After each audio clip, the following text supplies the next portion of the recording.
Hi, my name is Alan. I'm the IT manager here at Answers, and I'm here with a town hall question. MRA asked us on the site, what is the history behind the catch-all questions, and why aren't the questions just deleted since they don't belong here in the first place? That's an excellent question, MRA, and I'm really glad you asked it. Would you believe that the catch-all questions are about softballs and catcher mitts? No, I didn't think you would, and the truth is it has nothing to do with it, but I just need an excuse to bring my mitt into the office today. Catch-all questions are questions that are inappropriate, the kinds of things that we don't want to have on WikiAnswers, and as you say, we could just delete them, and once upon a time that's exactly what we used to do. The problem is, the minute we delete it, the next day somebody else asks it, or a week later somebody will ask it in a different form. So one of our supervisors a while back suggested that we keep them and merge them together like we do with other questions, so that when somebody asks an inappropriate question, it'll link to an appropriate catch-all question. What kind of catch-all questions do we have? Well, if somebody writes in and says, how do you build a bomb? Then, well, obviously that's an illegal act, and that's not anything that we want to have anything to do with.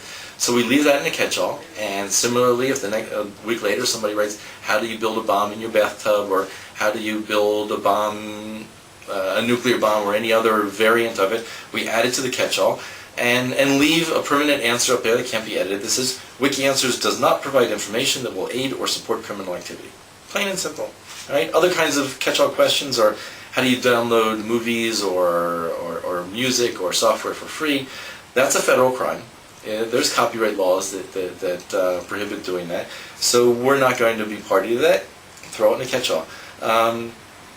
Also, if somebody just asks, will I ever get to go out with Britney Spears? Now, you and I know the answer to that, but it's what we call a crystal ball question. We don't really know the answer, so we just put that aside, and that's a catch-all category. Now, in the old days, each merge to a catch-all had to be done manually, and you had to remember the exact wording of how you wanted to connect it. If there were a couple thousand alternates, which sometimes you get up to that, the alternate page just wouldn't load. So our developers created some features to enable easy selection of the trash question that you wanted, and also to enable the catch-alls to hold thousands, tens of thousands of alternates all at once. Today, that category has grown so large that we have 4 supervisors just dealing with the catch-all questions. So, thanks again, MRA, for asking such an interesting catch-all question. I'm Alan for Answers Town Hall.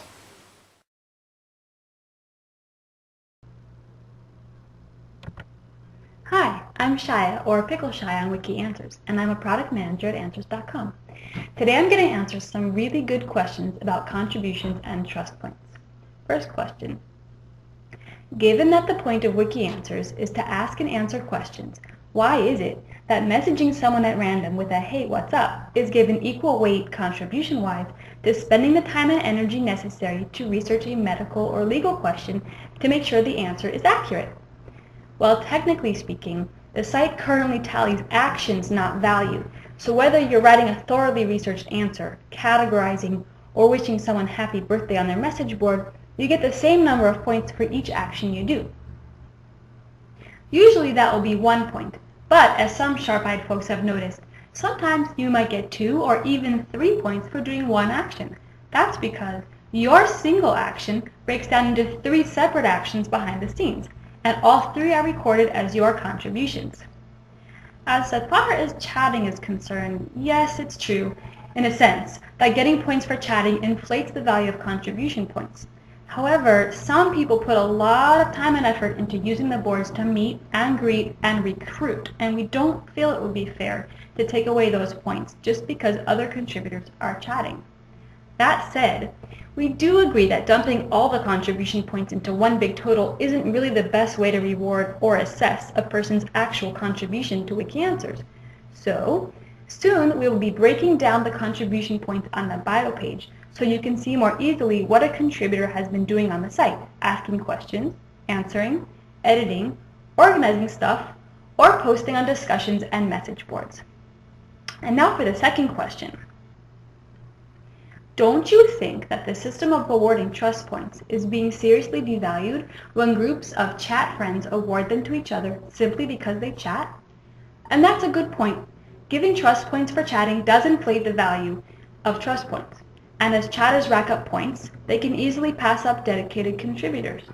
We're not currently planning on splitting up trust points like we're going to split up contribution points. But I think that we'll see that once we begin displaying a breakdown of contribution points, it will be much easier to know at a glance if a person is a trusted chatter or a trusted answerer. Well, that's it for now. Thanks for tuning in to our 9Cube Town Halls, and we'll see you next time. Hi, I'm Yuval. I'm a software engineer with the search team at Answers. And I'm here to answer LJ Young 13's question,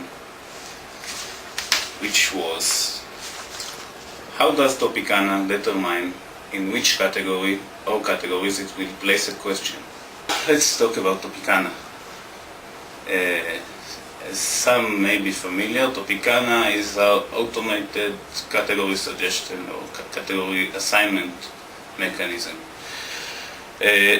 Topicana is based on matching a new question to existing questions and answers, and inferring from these questions and answers categories, the category for the new question.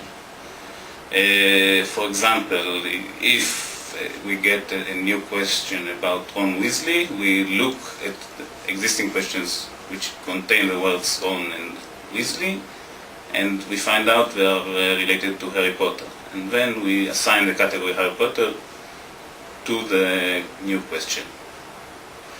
However, this is an automated system, and it does have some flukes. Now, what can you do to improve the quality of category assignment? Whenever you find a question that is miscategorized, of course you can contact us and tell us, or you can put the question in the correct category, and later we'll use the category of the question in inferring the categories for new questions. So this is sort of a self-improving process. Hi, I'm Gil R at WikiAnswers, and I get to lead our great product management team here at Answers. I'd like to address a question from Ralph of the Flies. Why, when you ask a question at WikiAnswers, are the words I and me generally automatically replaced with the word you? For example, a question such as, why do I hear voices telling me to kill people, is likely to actually appear as, why do you hear voices telling you to kill people? This can give rise to confusion. I've seen several answers which include words to the effect, I don't hear voices telling me to kill people. Well, Ralph, it's a good question, and one we often argue and joke about. WikiAnswers often replaces words like me and my with words like you and your. Sometimes the replacements are funny, like when we discussed the movie Marley and You, or the famous songs Your Life, Your Way, Your Sharona, and You Are Your Sunshine. Or when we replace Roman numeral 1 with you to discuss Queen Elizabeth You. But after years of debate, I think it's ultimately good for the site.